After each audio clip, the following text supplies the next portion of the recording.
12ನೇ ದಿನಕ್ಕೆ ಕಾಲಿಟ್ಟಿದೆ ಧರ್ಮಸ್ಥಳ ಶವ ಶೋಧ ಕಾರ್ಯಾಚರಣೆ. ಇವತ್ತಿನಿಂದ ರತ್ನಗಿರಿ ಬೆಟ್ಟದಲ್ಲಿ ಕಾರ್ಯಾಚರಣೆಯನ್ನ ಮುಂದುವರಿಸಲಾಗುತ್ತೆ.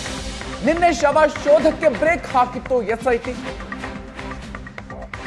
ಇವತ್ತು ಮತ್ತೆ ಮುಂದುವರಿಯುತ್ತೆ. ಇವರಿಗೆ 16 ಸ್ಪಾಟ್ಗಳಲ್ಲಿ ಎಸ್ಐಟಿ ಟೀಮ್ ಜಾಲಾಡಿದೆ. 6ನೇ ಸ್ಪಾಟ್ನಲ್ಲಿ ಮಾತ್ರ ಕಳೆ ಬರದ ಅವಶೇಷ ಸಿಕ್ಕಿದೆ. 13ನೇ ಸ್ಪಾಟ್ಗೆ ಇವರಿಗೂ ಕೂಡ ಹೋಗಿ ಅಲ್ಲಿ ಶೋಧ ಕಾರ್ಯವನ್ನ ನಡೆಸಿಲ್ಲ ಎಸ್ಐಟಿ ಟೀಮ್. ಇವತ್ತೇನ್ ಮಾಡುತ್ತೆ? ಇವತ್ತು ಮತ್ತಷ್ಟು ಸ್ಪಾಟ್ಗಳನ್ನ ಗುರುತು ಮಾಡುತ್ತಾ ಈಗ ಇರುವಂತ ಕುತೂಹಲ. ಮೊನ್ನೆ ರತ್ನಗಿರಿ ಬೆಟ್ಟದಲ್ಲಿ 16ನೇ ಪಾಯಿಂಟ್ ಅನ್ನ ಗುರುತು ಮಾಡಿ ಅಲ್ಲಿ ಶೋಧ ಕಾರ್ಯವನ್ನ ನಡೆಸಲಾಗಿತ್ತು. ಅದರ ಜೊತೆಗೆ ಅದರ ಪಕ್ಕದಲ್ಲೇ 16A ಅದನ್ನು ಕೂಡ ಪಾಯಿಂಟ್ ಮಾಡಲಾಗಿತ್ತು. ಅಲ್ಲೂ ಕೂಡ ಇವತ್ತು ಶೋಧ ಕಾರ್ಯವನ್ನ ನಡೆಸುವಂತ ಸಾಧ್ಯತೆ ಇದೆ. ಈಗಾಗಲೇ ಪಾಯಿಂಟ್ ಮಾಡಿರುವಂತಹ ಸ್ಥಳ, ಅದರ ಜೊತೆಗೆ ಮತ್ತಷ್ಟು ಸ್ಪಾಟ್ಗಳನ್ನು ಗುರುತು ಮಾಡುತ್ತಾ ಯಾವ ರೀತಿಯಾಗಿ ಇವತ್ತಿನ ಕಾರ್ಯಾಚರಣೆ ನಡೆಯುತ್ತೆ ಅನ್ನೋದು ಕುತೂಹಲವನ್ನು ಮೂಡಿಸಿದೆ.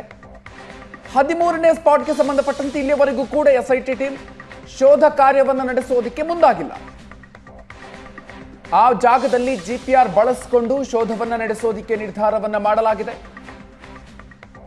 ಉಳಿದಂತೆ 16ನೇ ಪಾಯಿಂಟ್ನಲ್ಲೂ ಕೂಡ ಶೋಧವನ್ನ ನಡೆಸಲಾಗಿತ್ತು. ಅದರ ಪಕ್ಕದಲ್ಲೇ ಮತ್ತೊಂದು ಪಾಯಿಂಟ್ ಅನ್ನು ಕೂಡ ಗುರುತು ಮಾಡಲಾಗಿದೆ. ಅಲ್ಲಿ ಇವತ್ತು ಶೋಧ ಕಾರ್ಯವನ್ನ ನಡೆಸಲಾಗುತ್ತೆ. ಇಲ್ಲಿವರೆಗೂ ಕೂಡ 6ನೇ ಸ್ಪಾಟ್ನಲ್ಲಿ ಹೊರತುಪಡಿಸಿದ್ರೆ ಬೇರೆ ಎಲ್ಲೂ ಕೂಡ ಅನಾಮಿಕ ದೂರುದಾರ ಗುರುತಿಸಿರುವಂತಹ ಸ್ಥಳದಲ್ಲಿ ಯಾವುದೇ ಶವದ ಅವಶೇಷ ಸಿಕ್ಕಿಲ್ಲ. ಇನ್ನು 13ನೇ ಸ್ಪಾಟ್ನಲ್ಲಿ ಜಿಪಿಆರ್ ಬಳಕೆಗೆ 16 ಸವಾಲುಗಳು ಇದೆ. ಜಿಪಿಆರ್ ಬಳಸಿಕೊಂಡು ಕಾರ್ಯಾಚರಣೆ ಮಾಡೋದಕ್ಕೆ ಸಂಬಂಧಪಟ್ಟಂತೆ ಸಾಕಷ್ಟು ಸವಾಲುಗಳು ಇದೆ.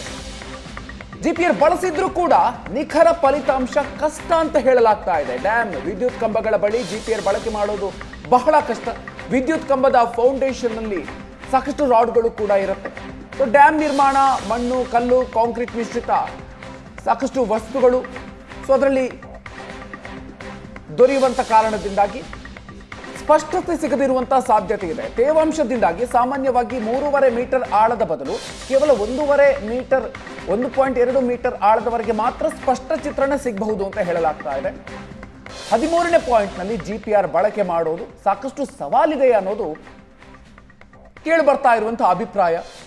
ಇದೆಲ್ಲದರ ಹೊರತಾಗಿ ಆ ಒಂದು ದೂರುದಾರ, ಈಗಾಗಲೇ ಅಲ್ಲಿ ದೂರುದಾರನ ಪರ ವಕೀಲರು ಜಿಪಿಆರ್ ಬಳಸಬೇಕು ಅಂತ ಹೇಳಿ ಮನವಿಯನ್ನು ಮಾಡಿದ್ದಾರೆ.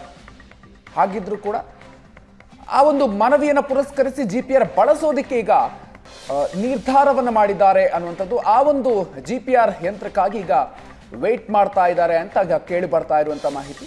ಆದರೆ ಜಿಪಿಆರ್ ಬಳಸಿದ್ರೂ ಕೂಡ ಸಾಕಷ್ಟು ಸವಾಲಿದೆ ಅನ್ನುವಂಥದ್ದು ಸ್ಪಷ್ಟ ಆಗ್ತಾ ಇದೆ. ನಿರಂತರವಾಗಿ ಒಂದು ಕಡೆಯಲ್ಲಿ ಮಳೆಯ ಪ್ರದೇಶ ಅದು, ಅದರ ಜೊತೆಗೆ ಪಕ್ಕದಲ್ಲೇ ಡ್ಯಾಮ್ ಇದೆ.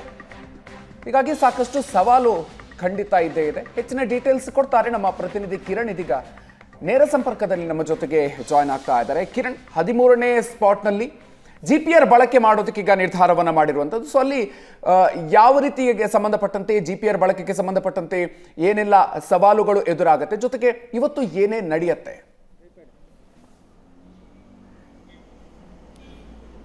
ಮಧುಕರ್, ಈಗಾಗಲೇ ಎಸ್ಐಟಿ ತನಿಖಾಧಿಕಾರಿ ಆಗಿರುವಂಥ ಜಿತೇಂದ್ರ ಕುಮಾರ್ ದಯಾಮ ಈಗಾಗಲೇ ಬೆಳ್ತಂಗಡಿಯ ಎಸ್ಐಟಿ ಕಚೇರಿಗೆ ಆಗಮಿಸಿರುವಂಥದ್ದು.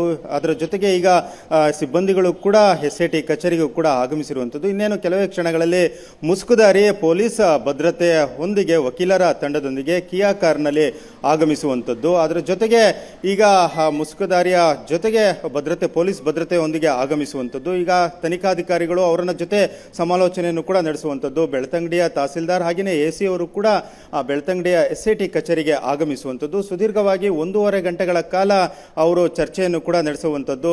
ಎಲ್ಲಿ ಅಂದರೆ ಶೋಧ ಕಾರ್ಯವನ್ನು ನಡೆಸಬೇಕು, ಎಲ್ಲಿ ಉತ್ಖನನವನ್ನು ನಡೆಸಬೇಕು ಅನ್ನೋದು ಕೂಡ ಒಂದು ಚರ್ಚೆಯನ್ನು ಕೂಡ ನಡೆಸ್ತಾರೆ. ತದನಂತರ ಮಧ್ಯಾಹ್ನದ ಹೊತ್ತಿಗೆ ಇವತ್ತು ಹೊಸ ಸ್ಥಳದಲ್ಲಿ ಉತ್ಖನನ ನಡೆಸುವಂಥ ಸಾಧ್ಯತೆಯೂ ಕೂಡ ಇರುವಂಥದ್ದು. ಮತ್ತೊಂದು 17ನೇ ಪಾಯಿಂಟ್ನಲ್ಲಿ ಇವತ್ತು ಉತ್ಖನನ ನಡೆಸುವಂಥದ್ದು. ಈಗ 13ನೇ ಪಾಯಿಂಟ್ ಈವರೆಗೂ ಕೂಡ ನಿಗೂಢವಾಗಿ ಉಳಿದಿರುವಂಥದ್ದು. ಅಲ್ಲಿ ಜಿಪಿಆರ್ ಯಂತ್ರವನ್ನು ಬಳಕೆ ಮಾಡಿ ಅಲ್ಲಿ ಶೋಧ ಕಾರ್ಯವನ್ನು ನಡೆಸುವಂಥದ್ದು, ನೇತ್ರಾವತಿಯ ಚೆಕ್ ಡ್ಯಾಮ್ ಬಳಿ ಅಲ್ಲಿ ಶೋಧ ಕಾರ್ಯ ನಡೆಸುವಂಥದ್ದು, ಅಲ್ಲಿಗೆ GPR ತಂತ್ರಜ್ಞಾನವನ್ನು ಬಳಸಿ ಅಲ್ಲಿ ಶೋಧ ಕಾರ್ಯವನ್ನು ನಡೆಸಬೇಕಾಗಿರುವಂಥದ್ದು. ಅಲ್ಲಿ ಸಾಕಷ್ಟು ಒಂದು ಸವಾಲು ಕೂಡ ಎದುರಾಗುವಂಥದ್ದು. GPR ಯಂತ್ರವನ್ನು ಬಳಸುವ ಬಗ್ಗೆ ಈಗ ಸರ್ಕಾರದ ಮಟ್ಟದಲ್ಲೂ ಕೂಡ ಅದು ಅನುಮತಿಗೆ ಈಗ SIT ಅಧಿಕಾರಿಗಳು ಬರೆದಿರುವಂಥದ್ದು. ಅದನ್ನು ಖಾಸಗಿ ಸಂಸ್ಥೆಯಿಂದ ಅದನ್ನು ಬಾಡಿಗೆ ರೂಪದಲ್ಲಿ ಪಡೆದುಕೊಳ್ಳೋದು ಅಥವಾ ಖರೀದಿ ಮಾಡೋದು ಅನ್ನೋದ್ರ ಬಗ್ಗೆ ಕೂಡ SIT ಅಧಿಕಾರಿಗಳು ಸಮಾಲೋಚನೆಯನ್ನು ಕೂಡ ನಡೆಸ್ತಾ ಇರುವಂಥದ್ದು. ಇದರ ಜೊತೆಗೆ ಇವತ್ತು ಮಹತ್ವದ ಬೆಳವಣಿಗೆಗೂ ಕೂಡ ಸಾಕ್ಷಿಯಾಗಿರುವಂಥದ್ದು. SIT ಬೆಳ್ತಂಗಡಿಯ ಕಚೇರಿಗೆ ಹಳೆಯ ಪ್ರಕರಣವೊಂದರ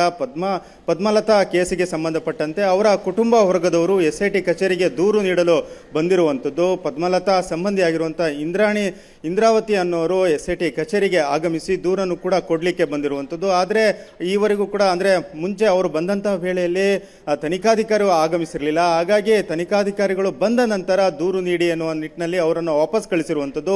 ತನಿಖಾಧಿಕಾರಿಗಳು ಈಗ ಆಗಮಿಸಿದ್ದಾರೆ. ಇನ್ನೇನು ಕೆಲ ಕ್ಷಣಗಳಲ್ಲಿ ಪದ್ಮಲತಾ ಕೇಸಿಗೆ ಸಂಬಂಧಪಟ್ಟಂತೆ ಅವರು ಕೂಡ ಅವರ ಕುಟುಂಬದ ವರ್ಗದವರು ಕೂಡ ಬಂದು ಮತ್ತೊಮ್ಮೆ ದೂರು ಸಲ್ಲಿಸುವಂಥ ಸಾಧ್ಯತೆಯು ಕೂಡ ಇರುವಂಥದ್ದು. Madhukar. Okay, thank you Kiran ಡೀಟೇಲ್ಸ್ಗೆ.